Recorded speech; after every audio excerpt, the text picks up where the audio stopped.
everyone, you are watching the AK online classes. आज मैं आपको फोरियर सीरीज़ के बारे में बताऊंगा। तो इस वीडियो को स्टार्ट करने से पहले मेरे चैनल को like and subscribe and comment ज़रूर करें। चलिए हल्का सा पीरियोडिक फंक्शन क्या होता है जान लेते हैं। आप देख सकते हैं कि आप साइन एक्स दिया गया है, इसका जो पीरियड है वो आपका 2 पाई है।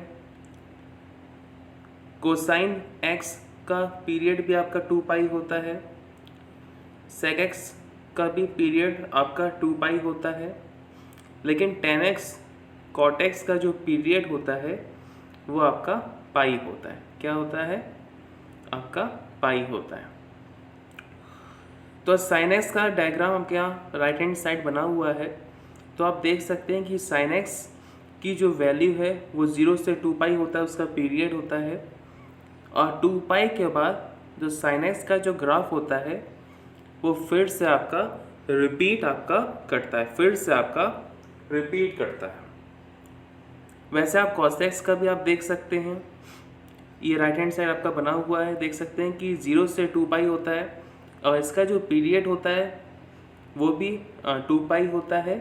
और 2 पाई के बाद कोसाइन एक्स का जो ग्राफ होता है वो फिर से आपका रिपीट करता है। क्या करता है? फिर से आपका रिपीट करता है। तो ये सिंपल पीरियोडिक फंक्शन आपको गिवन है। तो साइन एक्स का पीरियड 2 पाई होता है, कॉस एक्स का पीरियड भी आपका 2 पाई होता है, टेन एक्स का पीरियड आपका पाई होता है और कॉट एक्स का पीरियड जो होता है वो भी आपका पाई होता है। तो ये आपको बेसिक दिया गया है, लेकिन आपको इस फॉर्म में भी आपको मिल सकता है। तो साइन एन एक्स दिया गया है, वहाँ पर साइन एक्स था, यहाँ पर आपको साइन एक्स है और यहाँ पर आपका साइन एन एक्स है और यहाँ कॉस एन एक्स है। और जब आपका साइन एन एक्स दिया गया है और आपसे पूछा गया है कि इसका पीरियड क्या होगा, तो साइन एक्स का जो पीरियड होता है वो आपका क्या होता है? 2 पाई होता है। क्योंकि यहाँ पर आपको गिवन नहीं है, लेकिन यहाँ साइन एन एक्स दिया गया है, यहाँ आपको एन आपका गिवन है। तो इसका जो पीरियड होगा वो 2 पाई अपॉन एन आपका होता है। एन से हम लोग डिवाइड कर देंगे तो उसका उस पीरियोडिक फंक्शन का क्या निकल जाएगा? पीरियड आपका निकल जाएगा।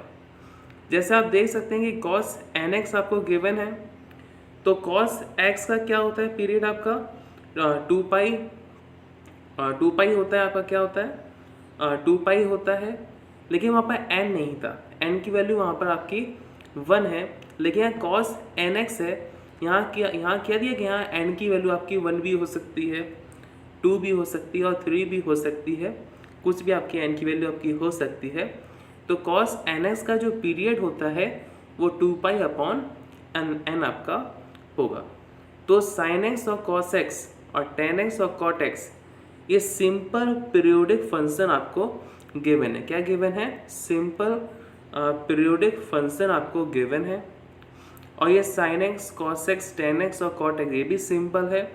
लेकिन जब आपसे पूछा गया साइन एन एक्स का क्या होगा, कॉस एन एक्स का क्या होगा, जो साइन एन एक्स का क्या होगा, कॉस एन एक्स का क्या होगा, तो आपको पता है कि साइन एक्स का 2 पाई होता है, कॉस एक्स का भी 2 पाई होता है, टेन एक्स का पाई होता है, कॉट एक्स का भी पाई होता है। तो उससे एन से हम लोग डिवाइड कर देंगे तो उस पीरियोडिक फंक्शन का आपका पीरियड आपका निकल जाएगा। और पीरियड आपका क्या होता है? एक ऐसा वैल्यू, एक ऐसा पॉजिटिव वैल्यू जिसके बाद जो आपका ग्राफ होता है वो क्या करना चाहिए? आपका रिपीट करना चाहिए। जो आप देख सकते हैं डायग्राम में दिया गया है कि साइन एक्स का जो ग्राफ है वो 2 पाई के बाद फिर से सेम रिपीट करता है और कॉस एक्स का जो है वो भी 2 पाई के बाद फिर से आपका रिपीट करता है। तो ये बेसिक थे पीरियोडिक फंक्शन का। फोरियर सीरीज़ को स्टार्ट करने से पहले ये सब आपको आना चाहिए। चलिए देखते हैं फोरियर सीरीज़ क्या होता है। फोरियर सीरीज़ जानने से पहले फोरियर सीरीज जो होता है वो एक टाइप का फंक्शन है एफ जो आपको गिवन है। क्या होता है? जो आपको गिवन है क्या है? एक टाइप का क्या है? फंक्शन है। उसमें जो x की जो वैल्यू होती है, x की जो वैल्यू है वो आपका c से ग्रेटर देन होना चाहिए और c प्लस 2π से आपका लेस देन आपका होना चाहिए, जो आप देख सकते हैं एट द टॉप में दिया गया है। ऐसी x की जो वैल्यू है वो c से ग्रेटर देन होनी चाहिए और c प्लस 2π से आपका लेस देन आपका होना चाहिए। तो c क्या है? c आपका कांस्टेंट है। c क्या है? c आपका कांस्टेंट वैल्यू है, मतलब कुछ भी हो सकता है, लेकिन c less than x and x is greater than c and less than c plus 2π आपका होना चाहिए। ये आपका क्या? ये आपका कंडीशन है। ऐसा आपका x की जो इंटरवल है इसके बीच में आप लाई करना चाहिए, तभी आप फोरियर सीरीज को आप अप्लाई कर सकते हैं। तो ये जो फंक्शन आपको गिवन है, इस फंक्शन का जो आपका फंक्शन आपको गिवन है, इस फंक्शन को मैथमेटिकली कैसे एक्सप्रेस करते हैं ये भी आपका दिया गया है। क्या? f(x) is equal to a0/2 दिया गया है plus sigma n equal to 1 to infinity आपको दिया गया है। ये कैसा सीरीज है? ये आपका इनफिनाइट सीरीज है। an और cos nx दिया गया है plus sigma n equal to 1 to infinity bn दिया गया है और साइन nx आपको दिया गया है। ये पूरा फोरियर सीरीज को लिखने का ये तरीका है। तो f(x) इज इक्वल टू क्या होगा? a0/2 प्लस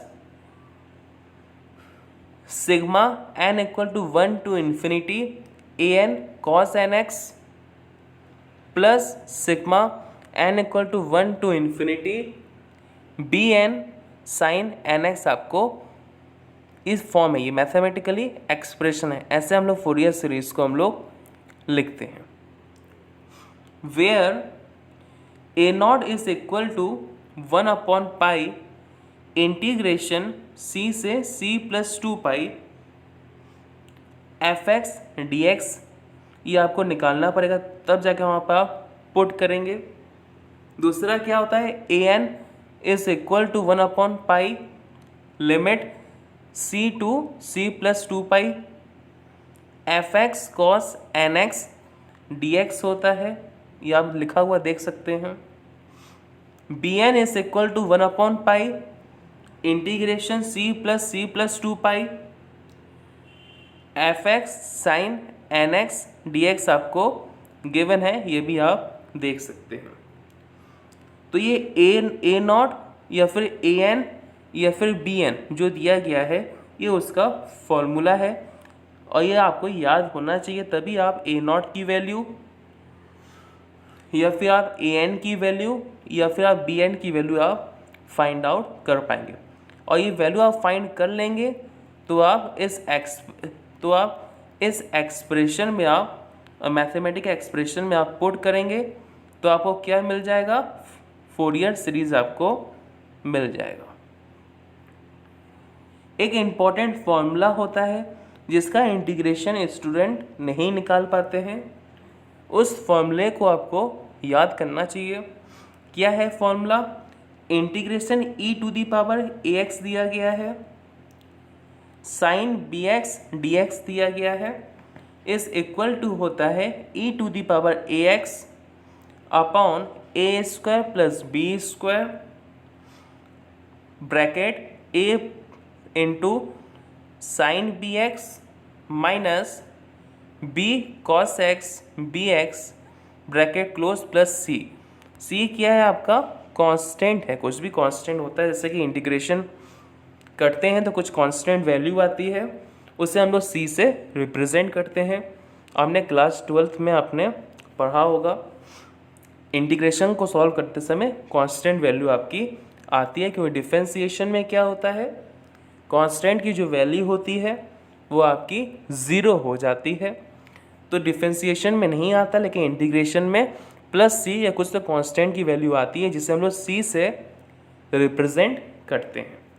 तो मैंने आपको क्या बताया कि integration e⁴ sign bx dx दिया गया है, इस इक्वल टू कैसे उसे लिखेंगे e⁴ upon a² plus b² open bracket a sine bx minus b cos bx plus c आपका होता है।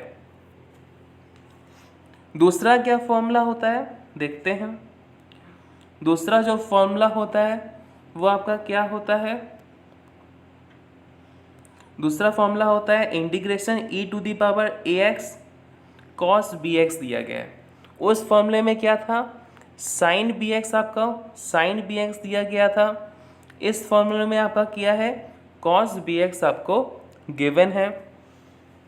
Integration e⁴ cos bx dx आपको फाइंड आउट करने को आएगा, तो इस फॉर्मूला को हम लोग यूज़ करते हैं। तो e⁴ upon a² plus b² open bracket a cos bx plus b sine bx plus c आपका होता है। क्या होता है, b sine bx plus c होता है। c क्या है आपका, कोई कांस्टेंट वैल्यू है, ये आपको याद होना चाहिए।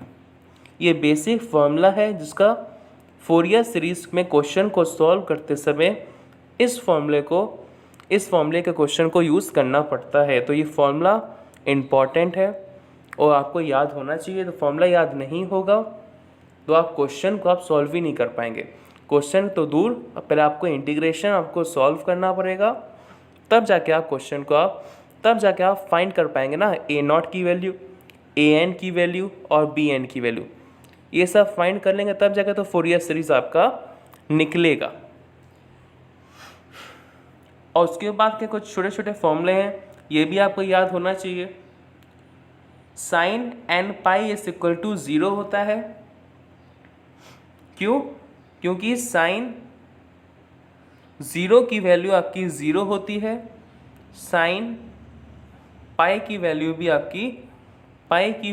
आपकी 0 होती है। तो sine n pi is equal to आपका 0 आना चाहिए। Cos n pi is equal to -1 2 to the power आपका n आपका आना चाहिए। क्यों, कॉस 0 की वैल्यू 1 होती है, लेकिन कॉस पाई की वैल्यू आपकी -1 होती है। तो cos n pi is equal to -1 to the power n आपका होना चाहिए। साइन n प्लस 1/2 दिया गया है, ब्रैकेट क्लोज पाई है, इसकी जो वैल्यू है वो -1 टू दी पावर n आपका आना चाहिए। और cos bracket open n plus 1/2 पाई दिया गया है, इसकी वैल्यू 0 होती है। क्या होती है, 0 आपकी 0 होती है। ठीक है स्टूडेंट्स, अब देखते हैं कि इवन ऑड फंक्शन आपका क्या होता है। इवन फंक्शन में क्या होना चाहिए, इवन फंक्शन में ये आपका कंडीशन आपका लगना चाहिए, तभी आपका इवन फंक्शन आपका हो पाएगा। तो क्या कंडीशन होता है कि f of -x is equal to fx आपका आना चाहिए। मतलब नेगेटिव वैल्यू रखने पर भी पॉजिटिव वैल्यू आपकी आनी चाहिए, तो उसे हम लोग इवन फंक्शन हम लोग कहते हैं। जैसे कि आप एग्जाम्पल में आप देख सकते हैं x² या फिर cos x² में आप x में -1 रखेंगे तो आपको 1 मिलेगा ना, -2 रखेंगे तो 4 मिलेगा। तो ये आपका इवन फंक्शन है। और x² का ग्राफ आपका कैसा बनता है, x² का जो ग्राफ होता है वो आपका कुछ ऐसा बनता है। कैसा बनता है, f² का जो ग्राफ होता है वो आपका ऐसा बनता है, जिसमें पॉजिटिव वैल्यू रखने पर भी पॉजिटिव मिलता है और नेगेटिव वैल्यू रखने पर भी नेगेटिव वैल्यू पॉजिटिव वैल्यू ही आपकी मिलती है, तो इसे हम लोग इवन फंक्शन कहते हैं। और दूसरा एग्जांपल है आपका cos x। तो इवन फंक्शन को फाइंड आउट करने के लिए कंडीशन तो आपका अप्लाई होना चाहिए, और दूसरा कंडीशन है सिमेट्रिकल के ऊपर।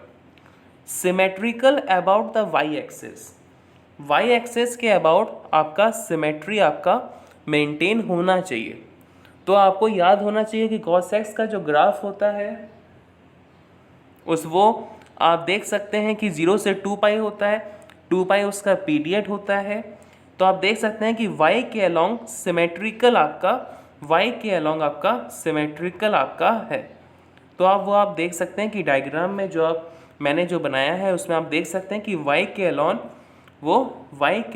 अलोंग कैसा है, सिमेट्रिकल है। y के अलोंग कैसा है आपका, सिमेट्रिकल है ना। आप देख सकते हैं y के जो राइट हैंड साइड ऐसा बना हुआ है वैसे ही आपका लेफ्ट हैंड साइड भी वैसे ही है। तो इसे इवन फंक्शन कहते हैं। पहला कंडीशन क्या है, f of minus x is equal to f of x आना चाहिए। दूसरा कंडीशन है जो सिमेट्री के ऊपर है, और y के अबाउट सिमेट्री आपका होना चाहिए। अब देखते हैं कि ऑड फंक्शन क्या होता है। ऑड फंक्शन में भी दो स्टेप या फिर दो कंडीशन आपका होता है। पहला कंडीशन क्या है, f of minus x is equal to minus of f x आपका आना चाहिए। ये क्या है, ऑड फंक्शन है। क्या है आपका, ऑड फंक्शन है। मतलब नेगेटिव वैल्यू रखने पर नेगेटिव वैल्यू ही आनी चाहिए। नेगेटिव वैल्यू पुट करने पर नेगेटिव ही वैल्यू आपकी आनी चाहिए, तो उसे ऑड फंक्शन कहते हैं। जैसे आप एग्जांपल में आप देख सकते हैं कि एक्स क्यूब या फिर साइन एक्स आपको दिया गया है। ये आपका कैसा है, ऑड फंक्शन है। तो एक्स क्यूब का ग्राफ कैसा बनता है, एक्स क्यूब का जो ग्राफ है वो आपका कुछ ऐसा बनता है, जिसमें पॉजिटिव रखने पर पॉजिटिव मिलता है और नेगेटिव रखने पर आपका नेगेटिव वैल्यू मिलता है। तो उसे हम लोग ऑड फंक्शन कहते हैं। इवन क्या होता है कि नेगेटिव रखने पर भी पॉजिटिव मिले और पॉजिटिव रखने पर तो पॉजिटिव आपका मिलता है, तो इसे इवन कहते हैं। और इवन में खासियत है कि वाई एक्सिस के अबाउट सिमेट्रिकल आपका होना चाहिए।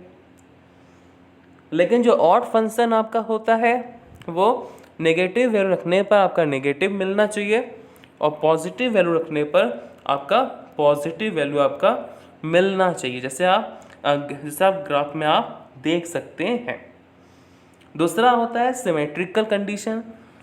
जैसे इवन फंक्शन जैसे वाई एक्सिस के अलोंग सिमेट्री होता है, वैसे ही जो ऑड फंक्शन होता है वो ओरिजिन के अलोंग आपका सिमेट्री आपका मेंटेन करता है। ओरिजिन के अलोंग आपका सिमेट्री आपका मेंटेन करता है। जैसे कि साइन एक्स का ग्राफ याद है तो आप देख सकते हैं कि वो ओरिजिन के अराउंड आपका सिमेट्री आपका मेंटेन करता है। जैसे कि देखिए कि साइन एक्स का जो ग्राफ होता है वो कुछ ऐसा होता है। साइन एक्स का जो ग्राफ है कैसा होता है आपका, ऐसा होता है नहीं, जैसा ओरिजिन में आप देख सकते हैं कि जैसा इस तरफ जैसा होता है, ओरिजिन में आप देख सकते हैं जैसा इस तरफ जैसा होता है राइट हैंड साइड, वैसे ही आपका होता है ओरिजिन के साइड। तो आप उससे हम लोग सिमेट्रिकल अबाउट द ओरिजिन हम लोग कहते हैं, तो उससे हम लोग ऑड फंक्शन कहते हैं। और इवन फंक्शन क्या होता है, जो y के अलोंग सिमेट्री रहता है, तो उसे हम लोग इवन फंक्शन कहते हैं। तो स्टूडेंट आपको समझ में आया किसे हम लोग